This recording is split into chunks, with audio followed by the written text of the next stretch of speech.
The final day of voting is 59 days away. That used to mean we'd be that many days and a couple of hours away from figuring out who would be the next president. But maybe not this year for at least two reasons. First, by all accounts, the race is razor thin.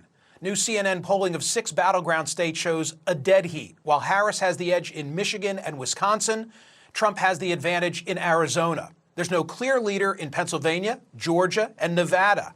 Overall, too close to call. And it's not just CNN. A variety of other respected pollsters have similar results. The Real Clear Politics average for Pennsylvania, as of yesterday, Trump 47.2, Harris 47.2.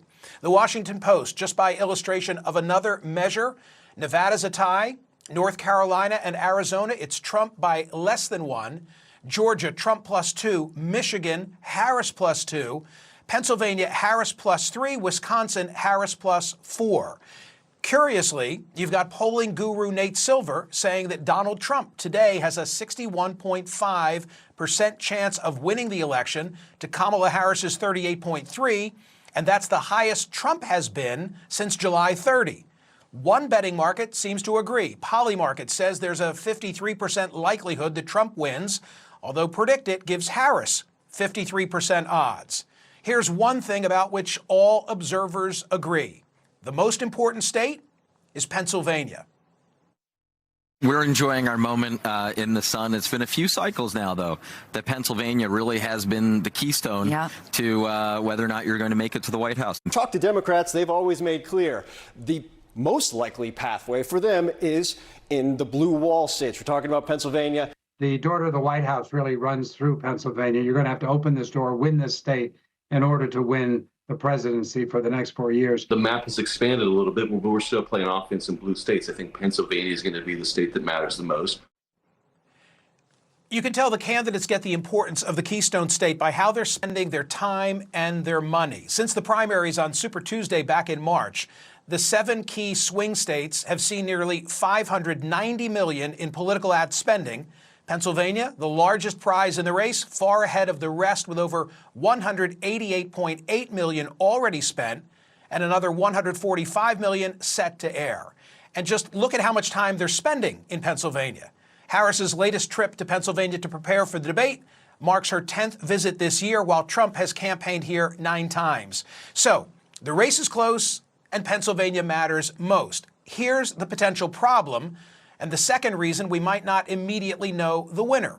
As the Philadelphia Inquirer noted this week, election officials in Pennsylvania are warning that because of inaction in Harrisburg, the swing state's votes may again take days to count, creating a window for bad actors to sow distrust in the results. County election officials have been petitioning state lawmakers to update the state's election code for years. They've also persistently asked the General Assembly to clarify questions surrounding which mail ballots can and cannot be counted to address voting rights litigation that has played out in Pennsylvania since no excuse mail voting was authorized in 2019. But as November approaches, little has changed since 2020, when former President Donald Trump used the slow counting process to promote unfounded claims of voter fraud in the wake of his defeat. Back in 2020, it wasn't until the Saturday after the election that CNN was finally able to make the call. After 4 long, tense days, we've reached a historic moment in this election. We can now project the winner. CNN projects Joseph R. Biden Jr. is elected the 46th president of the United States, winning the White House and denying President Trump a second term. We're able to make this projection because CNN projects Biden wins Pennsylvania, the former vice president, in his 3rd run for the highest office, pulling off a rare defeat of a sitting commander-in-chief. So could this year be even later? Do you remember the red mirage and the blue wave? That was a reference to Republicans showing artificial advantage as in-person votes were counted, only to see the margin change when mail-in ballots favored by Democrats were tabulated. Trump nevertheless used the red mirage to claim victory. The day after voting ended, he tweeted that people were, quote, working hard to make his 500,000 vote advantage in Pennsylvania disappear. Nearly 5 hours later, he tweeted again, "We have claimed for electoral purposes the Commonwealth of Pennsylvania." Well, Pennsylvania was and remains one of 7 states that does not allow pre-canvassing of ballots until Election Day. And as the Inquirer noted, this creates a strain on resources, which delays the final results. And other litigation is ongoing. There are issues over whether counties should count mail-in ballots sent without secrecy envelopes, or whether counties should notify voters if their mail-in ballots are at risk of rejection because of a mistake in filling out the forms. And in a third case, the state's Commonwealth Court ruled that not counting votes because someone failed to put a proper date on the exterior of their mail-in envelope, which arrived on time, is in violation of Pennsylvania's Free and Equal Elections Clause.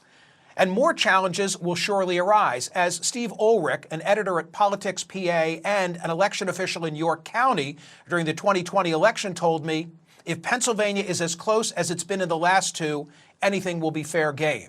It could all create the perfect storm. One candidate, again, complaining of a fix while ballots are still being counted in the normal course of events, while being egged on by some elements of a partisan media. And that's only the domestic story. Earlier this week, the DOJ accused 2 Russian employees of RT, the Russian-owned media outlet, of working with a Tennessee company to distribute its content to American influencers. And in July, Avril Haines, the director of national intelligence, issued a warning that Iran is becoming increasingly aggressive in their foreign influence efforts, seeking to stoke discord and undermine confidence in our democratic institutions. It's enough to keep you up for the next 58 nights. I want to know what you think. Go to my website at Smerconish.com. Answer today's poll question: will the election end with a smooth and peaceful transition of power? Joining me now is Pennsylvania's Secretary of the Commonwealth, Al Schmidt, who during the 2020 election was Republican Philadelphia City Commissioner. Secretary Schmidt, nice to have you back. What is at the root of this? Why doesn't Pennsylvania begin the processing of received ballots before Election Day? State law in Pennsylvania doesn't permit our county election officials to begin processing those mail-in ballots until 7 a.m.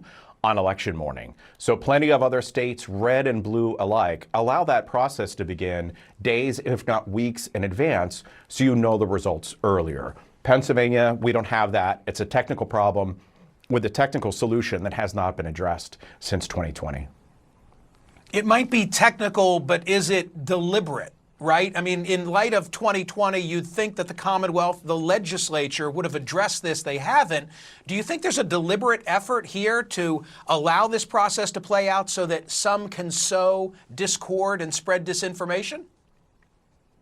Mail-in ballot pre-processing has been a part of a number of pieces of legislation coming out of our Democratic House and our Republican Senate. It's typically coupled with any number of other election changes that are not acceptable to the other party. Our Democratic House recently, just a couple months ago, passed a clean pre-canvassing, pre-processing bill that, if the Republican Senate took it up or had taken it up, would alleviate this issue.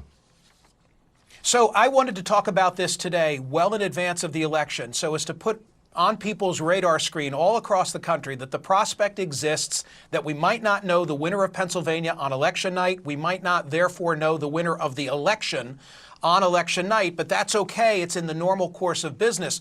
You, of all people, remember well what happened 4 years ago. I'm going to put on the screen something that then President Trump said about you via Twitter. A guy named Al Schmidt, that would be you, a Philadelphia commissioner and so-called Republican, Rhino, is being used big time by the fake news media to explain how honest things were with respect to the election in Philadelphia. He refuses to look at a mountain of corruption and dishonesty. We win.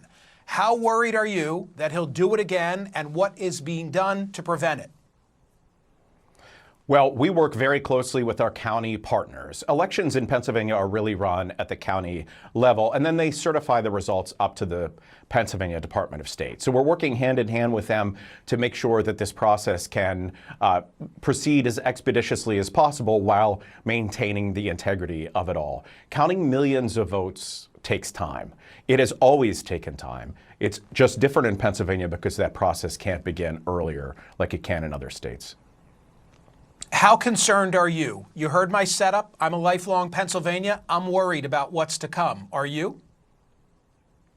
Well, I've been involved in election administration for a long time, and anyone involved in election administration worries about everything. There are no redos, there are no do-overs when it comes to elections. They always have to be perfect, and it's important that we do our part in election administration and really, are hopeful that people on the outside, candidates and campaigns, are respectful and responsible in the information that they share and not sow distrust in an effort to undermine confidence in the results. What's the prospect that in the next 59 days, pre-canvassing, the rules that apply will be changed by the legislature and alleviating some of the concerns that you and I are discussing? I can't really predict that, but what I do know is that it's very rare that you have changes to the election code in our state or any other very close to Election Day, because people get the impression it's being done to try to advantage one party or candidate or the other, when in this case it's really not.